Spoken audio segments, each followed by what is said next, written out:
La oración debe ser una oración perseverante. O sea, perseverar en la oración. A eso se está refiriendo. Perseverar en la oración.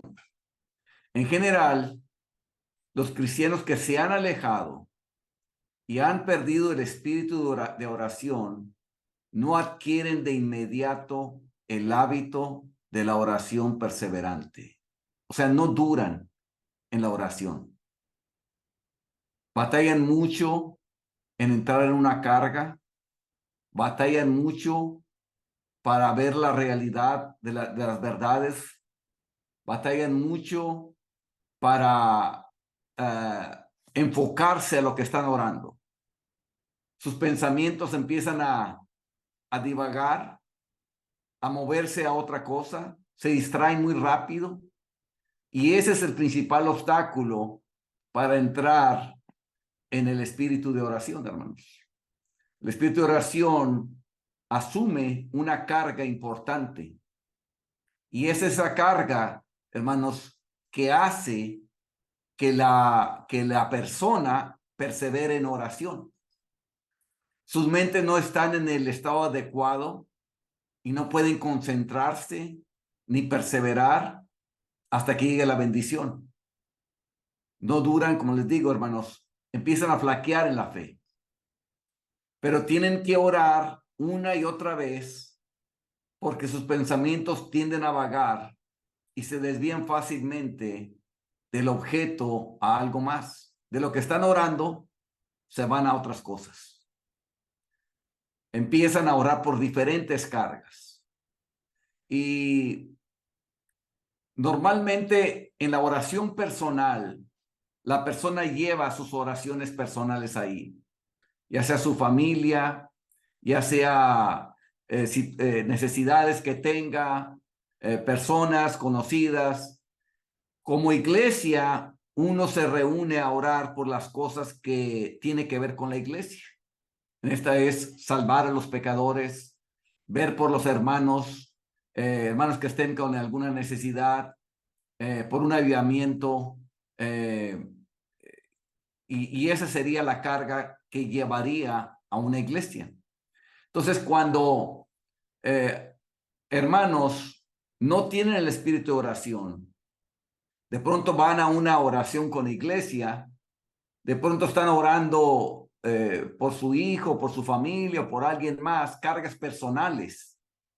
Entonces, que no es la carga de la iglesia como iglesia. Y eso es porque en su oración personal no llevan esas cargas ahí, hermanos.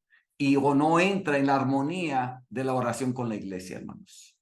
Entonces, una carga es una carga, es algo que pesa, es algo que te preocupa, es algo que tú necesitas y que quieres que se haga. Entonces, eso es lo que es una carga. Es algo que no lo puedes dejar. Hasta que sus mentes estén impregnadas del espíritu de la oración, no se mantendrán enfocados en un punto y no llevarán su petición a una resolución de inmediato. Porque todavía no están llenos del espíritu de oración. No están en esa carga que hace que no quiere soltar ese tipo de oración hasta que venga la bendición. La mayoría de los cristianos llegan a la oración prevaleciente a través de un proceso prolongado. Sus mentes se llenan gradualmente de ansiedad por un objeto, de manera que incluso van por sus asuntos suspirando por sus deseos ante Dios. Eso es lo que empieza. Empieza como algo que yo le llamo a esto el de orar sin cesar. Cuando traes una carga y en todo momento estás orando por eso o estás suspirando por eso, estás manejando y llevas eso y estás orando. Tienes un tiempo muerto de algo que tienes que esperar y estás orando por eso. Vas en la tarde y sigues orando por eso. A eso llega hasta el momento que ya tienes tu tiempo de oración y ahí descargas esa ansiedad. Ejemplos de estos es como la madre cuyo hijo está enfermo, ahí pone un escrito, un ejemplo de una madre que tiene un hijo enfermo, que anda recorriendo su casa, suspirando como si su corazón se fuera a romper. Está haciendo otras cosas. Está lavando, está limpiando la casa y como que está suspirando y constantemente va y revisa en el hijo a ver si ya se sanó y ve que no se ha sanado, regresa a hacer otras cosas y revisa en el hijo y ve que no se ha sanado y ve que sigue la fiebre y termina en otras cosas y ella no puede quitarse la mente la enfermedad de su hijo hasta que se rompe en oración y empieza a clamarle a Dios por su hijo. Un ejemplo muy claro, no se acuerdan ustedes de la mujer al cual Elías le dijo que iba a tener un hijo y ella no se lo pidió, pero luego su hijo se muere y va buscando al profeta Elías hasta que lo encuentra. No sé si fue Elías o Eliseo, se me hace que fue Eliseo. Y entonces cuando llega con el profeta Eliseo, le dice, ¿sabes qué? Ella viene en angustia y Dios no me lo ha revelado por qué. Entonces va con él y ella está en congoja, en angustia. Y esa angustia trae al profeta, y el profeta Eliseo lo resucita al niño. Entonces, ese es el tipo de oración que se está hablando aquí. Es una oración que persevera porque hay una angustia, porque hay una carga, porque hay algo que pesa mucho y que no se te deja pensar en otras cosas y que la única manera para darle libertad a ese pensamiento es a través de la oración. Ahí es cuando se desahoga la persona cuando está orando. Cuando hay esos momentos, hermanos, es muy bueno y es lo mejor que hay combinarlo con el ayuno. Cuando estás en angustia, hermano, entra en ayuno. La oración es muy poderosa en el ayuno, hermanos. Y cuando son varios días, además, porque la misma angustia te roba el apetito. No quieres comer. Como que se te hace pérdida de tiempo. Y cuando estás en el ayuno, hermanos, es muy fácil estar orando de esta manera, hermanos. Y es muy potente la oración. Te lleva a Dios a la mentalidad correcta con la cual debemos nosotros declamar para llegar al trono de Dios, hermanos. ¿Cuál fue la razón por la que Jacob luchó toda la noche en oración con Dios? ¿Se acuerdan de esa historia, hermanos? Que le dijo que iba a verse con Esaú y luego que Esaú venía con 400 hombres a verlo. Obviamente, él recordó que pues le había hecho un gran daño a Esaú. Le había robado la bendición, la primogenitura a Esaú. Había engañado a su padre, se hizo pasar por él, se puso los vestidos de él, y hizo todo eso para engañarlo a Esaú. Entonces, él sabía que él estaba dolido por eso. Y recordaba, porque su madre lo despidió a Jacob, de que se consolaba Esaú pensando que tan pronto como se muriera su padre, él iba a matar a su hermano Jacob. Entonces, él sabía toda esa situación. Él sabía que había hecho un daño que no había sido reparado, que no había restituido en cuanto a eso. Y él lo sabía muy bien. Entonces, cuando le da el aviso de que voy de regreso y sabe que Saúl viene con 400 hombres, él está pensando lo peor. Él está pensando que va a matarlos a todos ellos. Y él no tenía poder para hacerle frente a Esaú con todo ese ejército. Entonces él se queda toda la noche orando, que es cuando está luchando contra el ángel de Peniel. y que es cuando dice, no te soltaré hasta que me bendigas.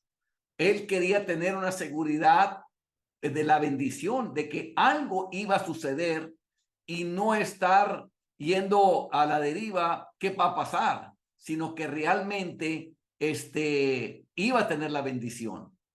Y bueno, fue la angustia de saber que toda su familia estaba en peligro de muerte. Esa angustia lo lleva a eso. Y eso es lo que está hablando aquí de la oración perseverante, que lleva una angustia, una ansiedad, un peso, una congoja, una carga pesada que hace que la persona no encuentre alivio más que desahogándose con Dios y clamando a Dios para que Dios traiga la bendición. Yo me acuerdo, hermanos, cuando Dios me llamó al ministerio, yo llego allá a Estados Unidos, hermanos, pero yo no hablaba inglés, yo hablaba español, hablaba el inglés que te enseñan en secundaria normalmente, pero era todo. Entonces yo llego allá, hermanos, porque yo voy confiado con que Dios me va a suplir lo que yo necesito. Llevaba nomás $100, los puse ahí, pero pues eran como $1,300 por semestre en estudiar ahí cuando llegué a Cristo para las Naciones. Entonces yo llego como un 13 de enero y al 31 de enero tenía que hacer el siguiente abono y pues obviamente no tenía dinero. Entonces, después a mediados de febrero, llega el siguiente pago y no lo he hecho. Entonces me llaman y me dicen que si para el final del mes yo no traía el siguiente pago, yo iba a ser expulsado sacado fuera del instituto bíblico. Entonces yo estaba ahí, empezó a venir la angustia. Un día antes de ese día, hermanos, pues no tenía ni dinero y no tenía nada. Entonces yo estaba en una angustia tremenda. Ese iba a ser como que dice mi último día para estar ahí. Yo estaba viviendo en una ciudad donde no tenía nadie, no tenía familia, no tenía conocidos, no conocía a nadie ahí en esa ciudad, en Dallas, Texas. Entonces no sabía de nadie, hermanos. Entonces la angustia se apoderó de mí. Terminaron las clases eran de 8 a las 12 del mediodía y yo me fui a encerrar al cuarto de oración. Yo me estaba encerrando todos los días al cuarto de oración, hermanos, ahí. Pero ese día yo ya venía deshecho, hermanos, porque yo ya sabía que mañana me salía de ahí era donde comía y era donde vivía, pero al momento que me fuera, yo no tenía dónde comer ni dónde vivir y no tenía dinero. Entonces, la angustia era bastante, hermanos. Entonces, me voy al cuarto de oración y estoy clamando, hermanos, y estoy llorando y estoy clamando y le estoy diciendo a Dios, me acuerdo que todavía, porque le dije a Dios, eh, yo en México, yo era un ingeniero químico, trabajaba en una empresa muy grande y tenía a cargo de muchas cosas y yo dejé todo por ti para servirte a ti porque tú me llamaste al ministerio, dejé el negocio también y me vine para acá creyendo que tú me ibas a suplir y aquí estoy y estoy peor que los sordomudos, porque cuando menos los sordomudos entienden a señas lo que está pasando en las clases, pero yo no entiendo nada porque no entiendo el inglés y no solo esto, mañana me van a correr, no tengo a dónde ir, no tengo casa, no tengo familiares, no tengo dinero, no tengo nada. Y todo lo hice por ti y tú no me has dado nada. Y en ese momento, llegó como unas palabras que me dijeron a mi pensamiento, ¿quién eres tú para que alterques con Dios? Y cuando yo oí eso, dije, no, tienes razón, Dios mío, haz lo que tú quieras. Yo me humillo aquí delante de ti. No tengo nada que decirte, Dios mío. Lo que tú quieras hacer, hazlo, Dios mío. Si mañana salgo, mañana salgo. Si no, haz lo que tú quieras. Ahí me humillé ante Dios. Me acuerdo que entré como a mediodía y después de esa oración que estaba orando por varias horas, de pronto me quedé dormido y desperté como eso a las 7. Ya se había pasado la hora de la cena y salí de ahí y me fui a mi cuarto y seguí durmiendo. Y cuando llegué al cuarto, me dormí temprano. Y yo me acostumbraba a levantar muy temprano, como a las 5 o 6 de la mañana a orar. Y estaba yo orando en la mañana cuando mi compañero de cuarto me habla en inglés y me dice que el murmullo de mi oración le molestaba. Y entonces, pero yo no entendí. Yo entendí lo que él estaba hablando en inglés. Y le dije, ¿qué, Norman? Se llamaba Norman. Y le dije, sí, el murmullo de tu oración me está molestando, me despierta. Y entonces, Norman, le dije, te estoy entendiendo. Y yo hablaba en inglés y él me hablaba en inglés. Cuando llego a las clases, todo entiendo en inglés. Es como si de pronto en la noche y la mañana yo entiendo todo el inglés, como si yo hablara inglés. Y yo hablaba en inglés y me acuerdo que a veces me atropellaba cuando hablaba porque era tanto el gusto de poder hablar libremente y que a veces me atropellaba porque quería hablar muy rápido. Pero todavía tenía que enfrentar a la persona de las finanzas. Cuando llego yo allá, yo le digo, ¿te acuerdas de cuando yo venía aquí y yo hablando en inglés? ¿Te acuerdas cuando yo venía aquí que te trataba de hacerme entender contigo, de que te iba a pagar después? Dije, mira, Dios me acaba de dar un idioma. Dice, y ese mismo día alguien me mandó $25, alguien que se acordó de mí en Monterrey me mandó $25. Y le dije, mira, y me acaban de enviar $25. Digo, yo sé que debo mucho y no es suficiente, pero si Dios me dio un idioma, ¿no crees que me puede dar todo el dinero para que pague? Y en eso me dijo él, Mark Ott, todavía me acuerdo de su nombre, y me dijo, mira, hazme un favor. Dice, yo te voy a reservar a ti. 13 personas van a salir porque no han pagado, pero a ti te voy a reservar porque yo veo que Dios está contigo. Y de ahí en adelante, hermanos, yo entendía todas las clases en inglés. Dios me suplió todo. Y no solo eso, sino que al final del semestre, Dios envió otra persona que no conocía yo, que lo conocía ahí en Dallas, y que Dios le puso en su corazón y que él me pagó 3 semestres de la escuela, hermanos. Esa es la oración de perseverante que está hablando aquí. Una oración que causa tal angustia que tú derramas tu corazón, te humillas delante de Dios, clamas a Él y Dios lo hace. Dios contesta esa oración. Quiero que leer este pasaje, hermanos, de Lucas 18, verso 1 al 8. Dice, también les refirió Jesús una parábola sobre la necesidad de orar siempre y no desmayar. Fíjense por qué hace esta parábola. La razón es la necesidad de orar siempre y no desmayar. Diciendo, había en una ciudad un juez que ni temía a Dios ni respetaba a hombre. Había también en aquella ciudad una viuda, la cual venía a él diciendo, hazme justicia de mi adversario. Y él no quiso por algún tiempo, pero después de esto dijo dentro de sí, aunque ni temo a Dios, ni tengo respeto a hombre, sin embargo, porque esta viuda me es molesta, le haré justicia. No sea que viniendo de continuo me agote la paciencia. Y dijo el Señor, oíd lo que dijo el juez injusto. ¿Y acaso Dios no hará justicia a sus escogidos que claman a él día y noche? ¿Se tardará en responderles? Os digo que pronto les hará justicia. Pero cuando venga el Hijo del Hombre, ¿hallará fe en la tierra?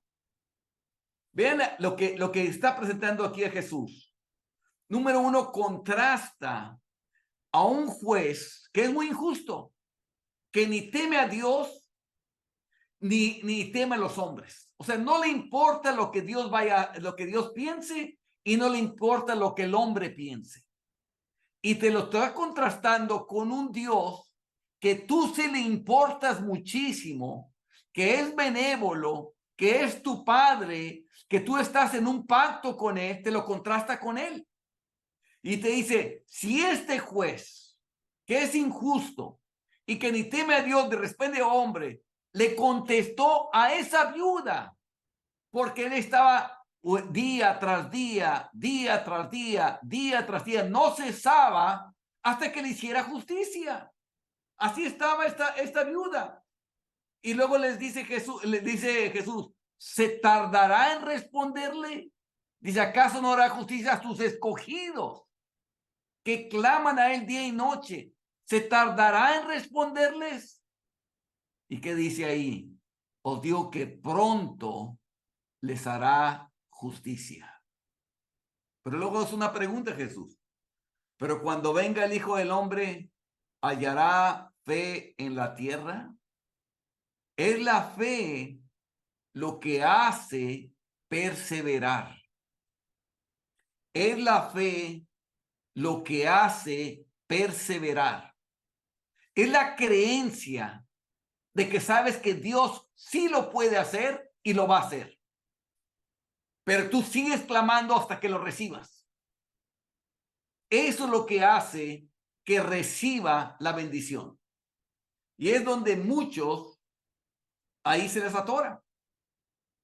Porque empiezan a dudar porque no llega pronto la respuesta a la oración.